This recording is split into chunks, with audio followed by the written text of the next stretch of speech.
Para saudara dan saudari yang Tuhan cintai, selamat pagi dan selamat bertemu lagi dalam Renungan Harian edisi hari Kamis tanggal 10 Desember 2020. Mengawali hari yang baru ini, kita hendak mendengar dan merenungkan sabda Tuhan. Marilah sebelum kita mendengar dan merenungkan sabda Tuhan, kita berdoa. Dalam nama Bapa dan Putra dan Roh Kudus. Amin. Allah Bapa, sumber segala rahmat, manusia yang haus akan kedamaian dan kebahagiaan, Kau beri sukacita dengan kedatangan Yesus Kristus, Sang Anak Domba Allah. Semoga Ia selalu menjadi sumber kedamaian bagi kami, sebab Dialah Tuhan dan pengantara kami yang hidup dan berkuasa bersama Engkau dalam persatuan dengan Roh Kudus, Allah sepanjang segala masa. Amin. Para saudara dan saudari yang Tuhan cintai, sabda Tuhan yang hendak kita dengar dan kita renungkan bersama diambil dari Injil Matius pasal 11 ayat 11 sampai 15. Tuhan sertamu. Inilah Injil Tuhan kita Yesus Kristus menurut Santo Matius.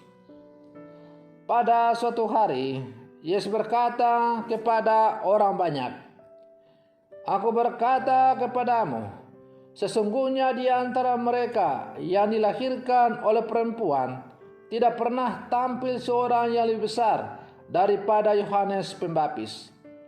Namun yang terkecil di dalam kerajaan surga lebih besar daripadanya.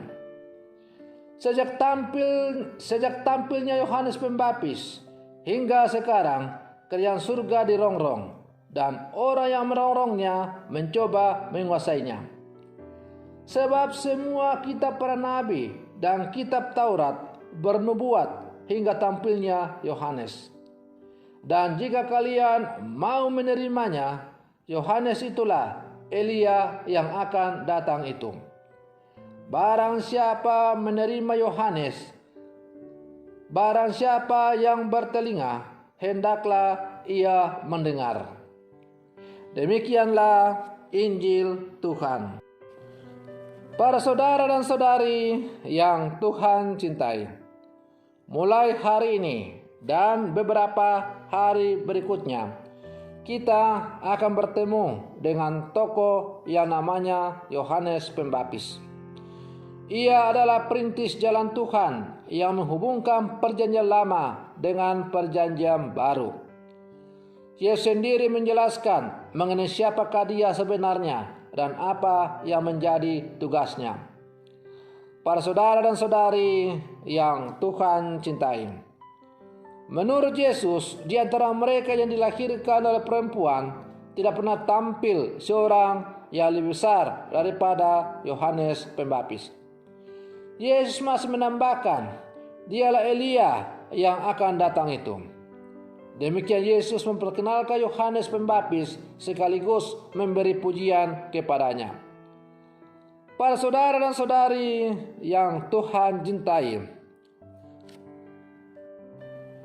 tokoh ini atau Yohanes Pembaptis akan menjadi pemimpin kita dalam menghayati masa Advent ini. Ajaran-ajarannya, pewartaannya, cara dan ciri hidupnya dapat membuka mata hati kita untuk memandang cahaya Natal yang sebentar lagi akan tiba. Ajakannya mendorong kita untuk mengubah padang gurun menjadi taman Firdaus. Kehadirannya dapat menyadarkan kita akan segala dosa dengan menunjukkan pertobatan. Para saudara dan saudari yang Tuhan cintai, singkatnya bahwa Allah selalu mendorong kita dengan berbagai cara. Ia selalu setia kepada umatnya dalam kondisi apapun. Maka kedatangan Yohanes Pembaptis menjadi bukti kesetiaan Allah kepada umatnya. Allah berkehendak dengan perantaraan Yohanes Pembaptis agar kita mampu bertobat dan mempersiapkan jalan bagi kedatangan Tuhan. ketika Yohanes tampil di sungai Yordan dan menyerukan, "Bertobatlah karena kerajaan Allah sudah dekat." Seruan Yohanes Pembaptis ini kembali bergema kepada kita sebagai murid-murid Yesus yang hidup di zaman sekarang.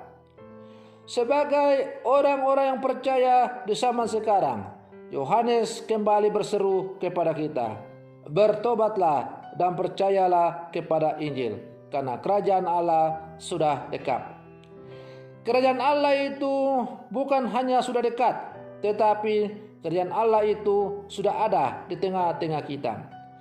Karena kerajaan Allah berarti Allah merajai seluruh kehidupan kita. Itu berarti bahwa seluruh kehidupan kita, seluruh diri kita, seluruh keberadaan kita dikuasai dan dibimbing serta dituntun oleh Allah. Namun, haruslah kita sadari dengan jujur bahwa sebagai manusia yang rapuh, yang penuh dengan cacat celah, terkadang kerajaan Allah yang telah ada di tengah-tengah kita itu kita kurang sadari. Kita tidak membiarkan diri kita, kehidupan kita, keberadaan kita dibimbing dan dikuasai oleh alam. Kita terkadang suka berjalan di jalan yang kita kehendaki sendiri. Akibatnya kita jatuh dan terpuruk. Maka kalau Yohanes Pembaptis kembali datang mengingatkan kita melalui seruannya, "Bertobatlah karena kerajaan Allah sudah dekat." Itu artinya Yohanes mau kembali mengingatkan kita agar kita kembali hidup di tengah-tengah menghidupi nilai-nilai kerajaan Allah yang telah ada di tengah-tengah kita. Menghidupi nilai-nilai kerajaan Allah berarti menghidupi nilai-nilai Injil. Dan menghidupi nilai-nilai Injil berarti membiarkan seluruh hidup kita, diri kita, keberadaan kita dipimpin dan diterangi oleh Yesus Kristus Sang Penyelamat kita. Bila mana Yesus selalu hadir berjalan bersama dengan kita, merajai seluruh kehidupan kita, maka yakin dan percayalah bahwa kita sungguh-sungguh hidup di dalam kerajaan Allah itu.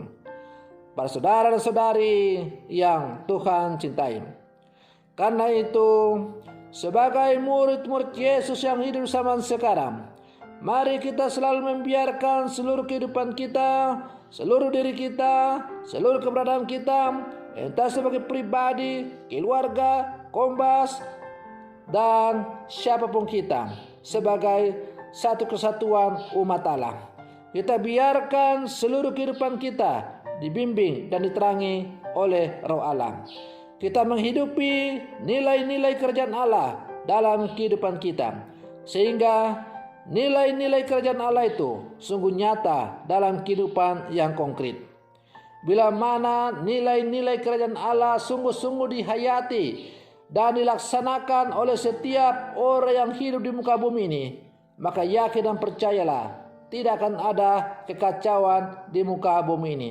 Tidak akan ada pertengkaran, tidak akan ada perselisihan, tidak akan ada perang, dan lain-lain sebagainya. Karena semua orang hidup dalam nilai-nilai kerajaan Allah, di mana mereka semua hidup saling mengasihi, saling menolong, saling mencintai satu sama lain. Sebagaimana yang diajarkan oleh Tuhan kepada kita. Kasihilah sesama manusia seperti dirimu sendiri. Para saudara dan saudari yang Tuhan cintai, semoga perlindungan saya ini semakin menghantar kita di masa Advent ini untuk selalu mencontoh dan mengingat seruan Yohanes Pembaptis ini. Mari kita bertobat, kita kembali ke jalan yang benar dan menghidupi nilai-nilai kerajaan Allah. Semoga demikian. Selamat pagi. Tuhan Yesus memberkati.